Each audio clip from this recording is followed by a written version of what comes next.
Hey guys, David here. In today's video we're going to be taking a look at my first train set, which is this Lionel MPC Southern Express set. Now before I talk about the set itself, I'd like to talk a little bit about my history with the set. So like I said, this is my first train set that I ever got. I got this for Christmas in 2012, and I had like little battery operated toy trains or Thomas trains before them, but I've never had an actual real electric train. I had experience with my grandpa's electric trains, but they weren't mine. This was my first train set I got. I still remember how excited I was when I got this set for the first time. I set up on my floor and I just spent hours running it around. And looking back on it, it's a super simple set now, but back then it was just great to see, to have something like this. I'd never had anything like this before, and I was just super happy to have it. A little bit about the set. This set was released in 1970, or was made from 1973 to 1975, under General Mills' ownership of Lionel MPC, as it was called. And therefore it's a much lower quality starter set. Features a lot of plastic construction and kind of just cheaper quality cars overall. But one thing I always thought stood out about the set was, despite that, the engine itself has an amazing paint job with the green, the black, and the gold. I've always loved that, and even though it's a lower quality set, I've always found it fascinating for that.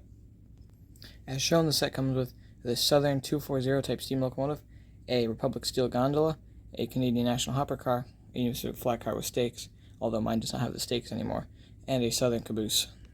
Also included in the set is a transformer and a figure 8 of track, which is unique as many of these sets at the time just included ovals.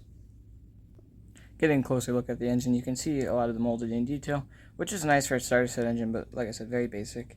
Really only the separate applied detail is the bell, which is unfortunately broken on this model. But like I said, the highlight of this, I think, is a really nice paint job with that dark green and the black and the gold highlights. I really loved that as a kid. Now looking at the tender, you can see the paint job continues, but actually this tender does feature the mechanical sound of steam, which is basically, I'll show it here, a drum underneath the tender, which rotates and makes a simulated shuffling sound due to a bunch of beats moving around. Now in my experience running the set in operation, it doesn't really ever work too well, but it was a nice feature, a nice attempt at including some basic play into a model like this. Feature-wise, this is very basic, featuring a standard Lionel AC motor with forward and backward directions, as well as a light bulb, but no smoke unit. A good engine for a starter set, good engine to get started in the hobby, as it's so simple and very rugged, but like I said, nothing real fancy going on here. The next piece of the set is this Republic steel gondola, and I'm actually a big fan of these cars. These ones are, again, the same like basic plastic material, plastic trucks, but do feature metal wheels, which is nice. I actually have 3 of these cars. Now, of course, only one was included in the set, and it originally contained 2 red canisters as a load. I do not know where those are at the moment, but it's a nice car to pull behind. Like I said, very simple, painted, blue plastic, colorful though, nice graphics, nice little car. Next car in the set is this Canadian National hopper, which is based off of that same simple 2-bay hopper tooling that Lionel's had since the late 40s with their Lehigh Valley hoppers. Although this one is a lot more simple with plastic wheels, trucks, and body, and it's relatively flimsy, as you can see. Honestly, I should probably add some weight to it to help it roll better, but of course the plastic wheels are inhibiting that. I don't want them to deteriorate super fast.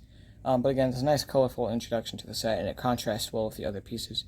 Although one thing I didn't really think about until now is that the Canadian National logo on the side is a bit modern for a steam locomotive. It's a nice car, and I enjoy these MPC era hoppers like this. I have several of them in my collection, and I'm planning on getting more. Now the next car in this set is this yellow Union Pacific flat car, and this is about as simple as it gets. Plastic car, plastic truck, plastic wheels, very basic graphics. And at the time, as I mentioned before, it did feature some black stakes, but I don't have those anymore. I've lost them all.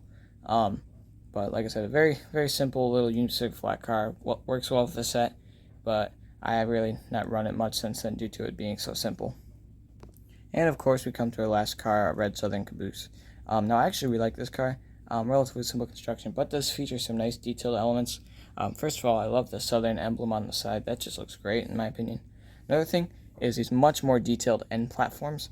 They're much more detailed than the postwar counterparts, and although they're made of plastic, they, like I said, feature more detail with brake wheels and ladders and all that sort of stuff, as well as a separately applied smokestack up top, which is nice as well. It's a great caboose, fits the set very well, and I often run it with some of my other MPC era locomotives. I hope you enjoyed taking a look at this set. Overall, I think it's a great starter set and a great way to get into the hobby. Although relatively simplistic, it works very well for a child like I was when I got in, and I've enjoyed it, and I've enjoyed having it ever since then.